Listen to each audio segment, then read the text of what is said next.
Good boy. So that's when you'd say off, and then good boy. Good boy. Oh, good boy. Good.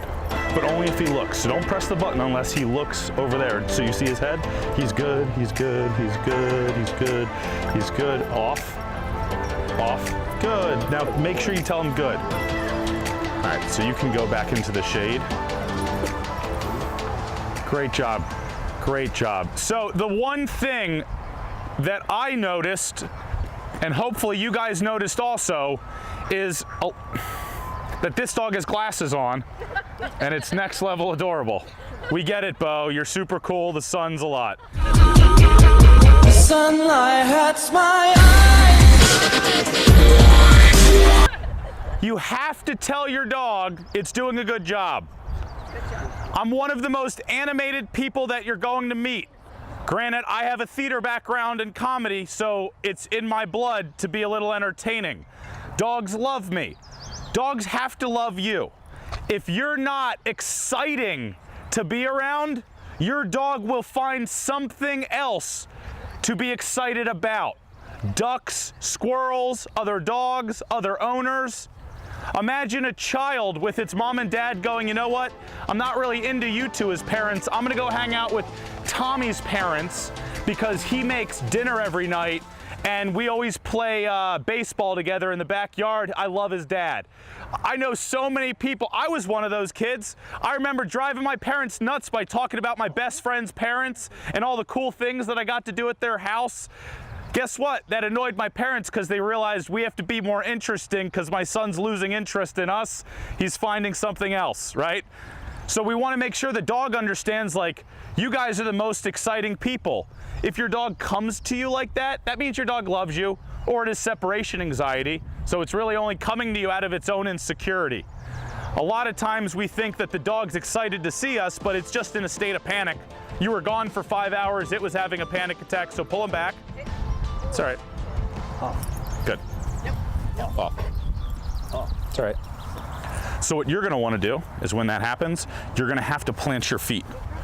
Because if you take that extra 5 steps to let him get to the other dog, right, it doesn't matter that you're able to get the dog off. They're already there and something could happen. So just go, he's pulling, plant my legs, and that's what has to happen first. And then, okay, I got you, and you can't go any further, but all day long, that'll help you a lot.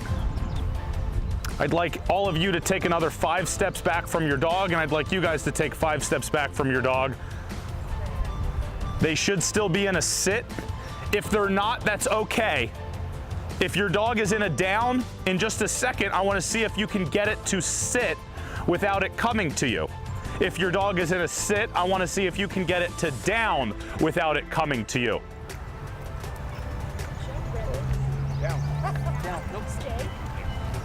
So slowly try to get your dog to either go into a sit or go into a down. It's okay if they don't do it. You can bring the dog back, put him onto the grass. Good.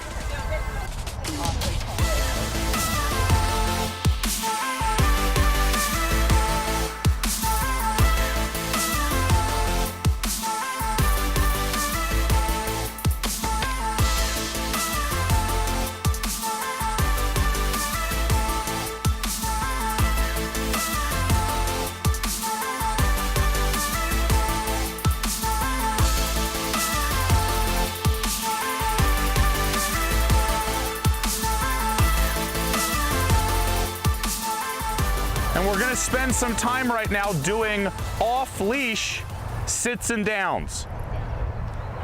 If you're struggling, feel free to raise your hand, but see if you can do 5 puppy push-ups. Can you do a sit and a down and a sit and a down? You don't need help. Diamond's perfect. I know. So.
All right, I'd like everyone to bring your dog back to the spot that they started at. I know everyone's kind of moved away.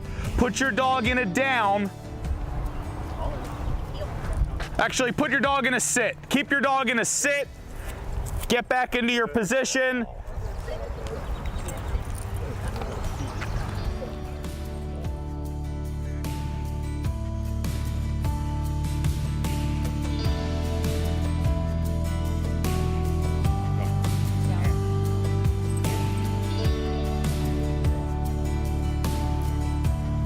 Like right over here. Put your dogs in a sit. I want everybody to go down to a 1 TVM on your remote. Get to a 1 TVM. It's okay. We're gonna do a little experiment. 1 TVM.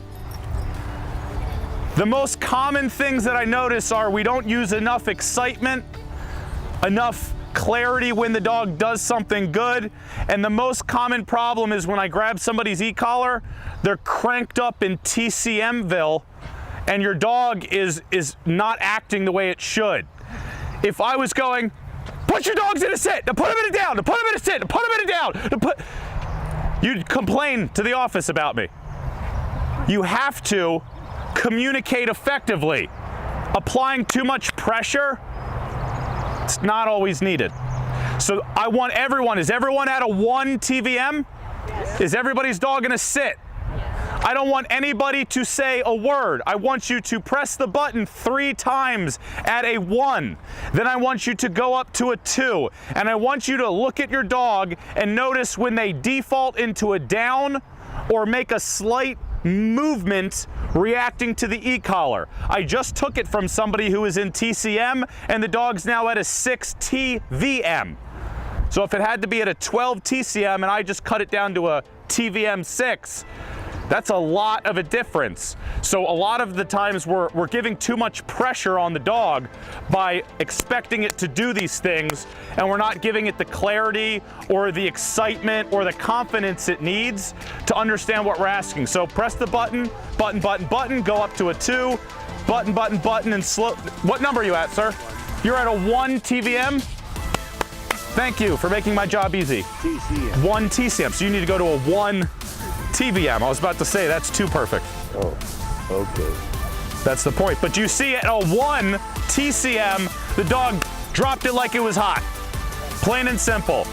What number were you at before? I think it was 4? Yes. Right? So just the difference between a 4 and a 1 TCM, the dog still responded and literally went down. Perfectly. So that was perfect, but you can get that dog at a 15 TVM, maybe even less. If I could whisper at group class, because you guys focus so much, and I could just talk like this, say, so group class is great, I could have a voice for the rest of the day. Instead, I have to yell and make sure I keep everyone's focus and attention. So we have to make sure that we're communicating effectively. But again, guys, this is a little test, so I want you to find the number that gets your dog. TCM? TVM. TVM.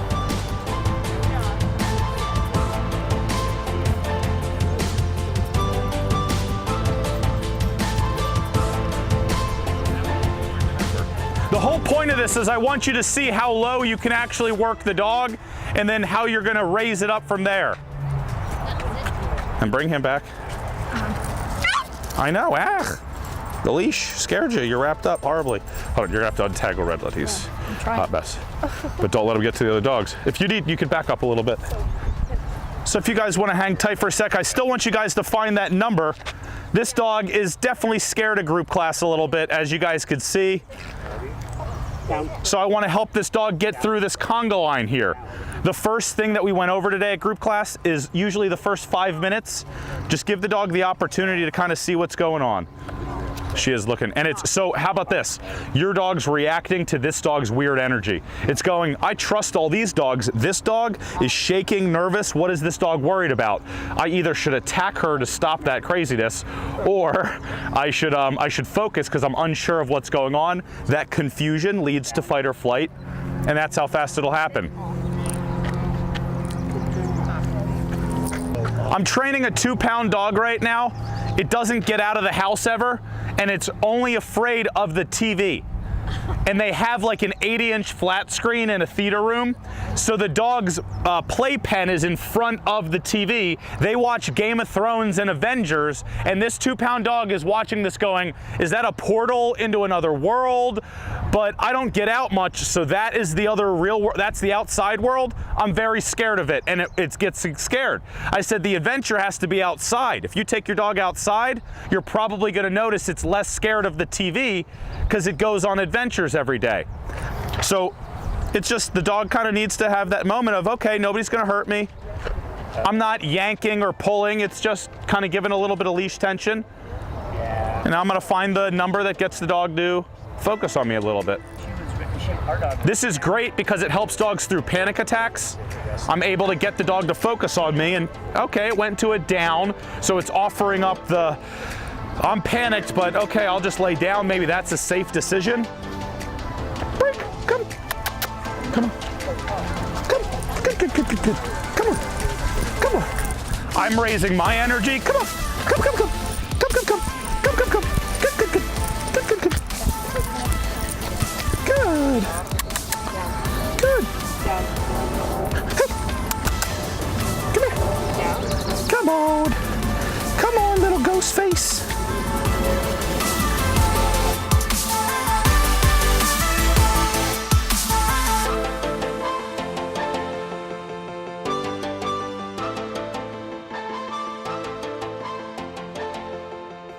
Hey. Relax. Take the moment, let the dog kind of get exposed to what's happening, and then get the dog into a heel. Hey, come on, let's go. So do you guys see the protest? The dog saying, I'm not going to go. That's the anxiety, the fear, all that. We can either give the dog love right now and say, it's okay, which now gives it affection and positive reinforcement for being scared. We're human, so we're always gonna act human, so we feel bad for the dog. It's our job as dog owners and dog trainers to help this dog work through it. If anyone here is depressed, was that it? You were raising the hand, Jerry? Freudian slip is what that was. Anyone here depressed? It's my job not to feel bad for you, it's to help you work through it. Right? If you're afraid of roller coasters or you don't think you can bring your dog to the paddleboard group class we're doing, please come so I can help you and I can help show you that you can do it. So we're gonna help this dog. Come, come, let's go. Good, good, good. Come on, come on, come on. Good. Hey, come on. Hey, I know you wanna go that. Come on, come on, come on. Good.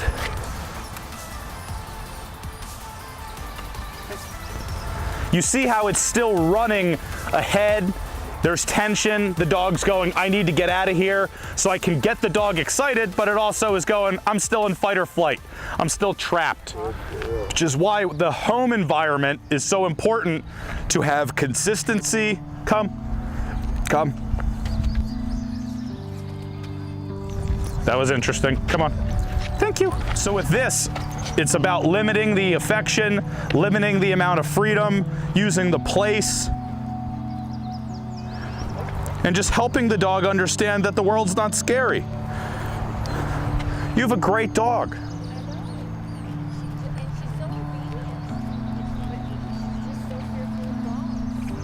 So she hasn't reacted to any dog so far. Because you haven't. Relax, come. So I'm gonna have you come right here. And just tell the dog to sit and just help the dog kind of relax a little bit. Okay. We'll talk more before you leave. But by all means, that's really, really, really good. It's about helping the dog at the end of the day. Anybody have questions before we move on to the next exercise? Is there something that I can help you guys with? Anything that you guys are like, I need to know the answer to right now? No? Okay, put your dogs in a down. I want you guys to walk 30 steps away.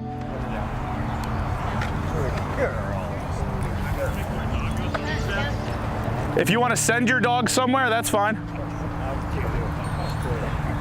Make sure you keep a straight line. So hold on a second.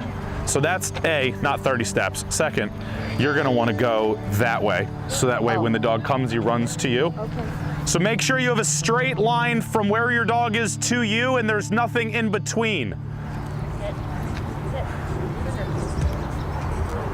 Half of training is setting yourself up for success. If you're at the gym and you're about to do one of those bench presses, you get a spotter so you don't die. Gotta make sure you're good to go.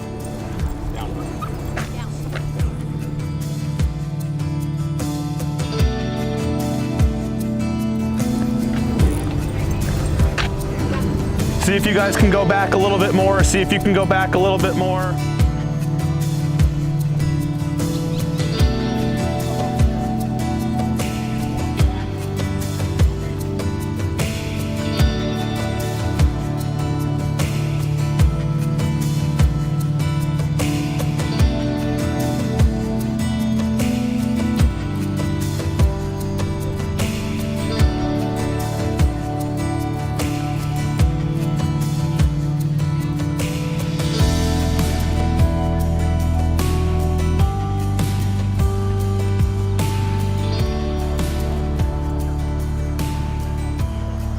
Keep going back. See how far you can go. I mean, this is great and all, but keep going.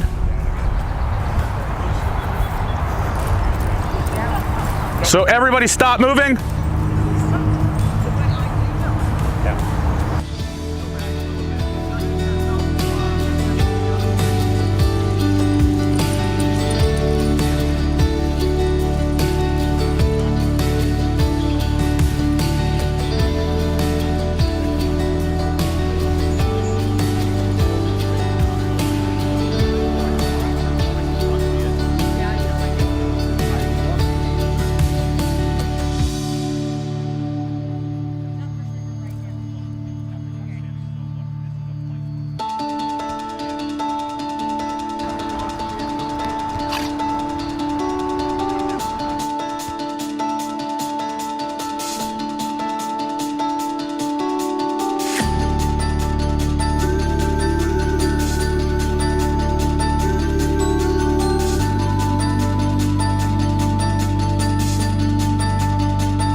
The reason duration is so important is if you guys keep looking at these two German Shepherds, this is negotiations 101.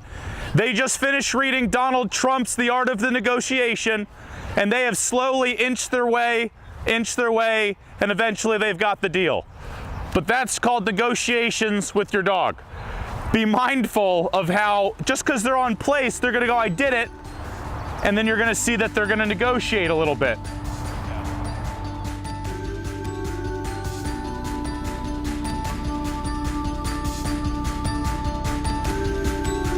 This one's starting to whine at about the 5-minute mark. That one whined a little bit.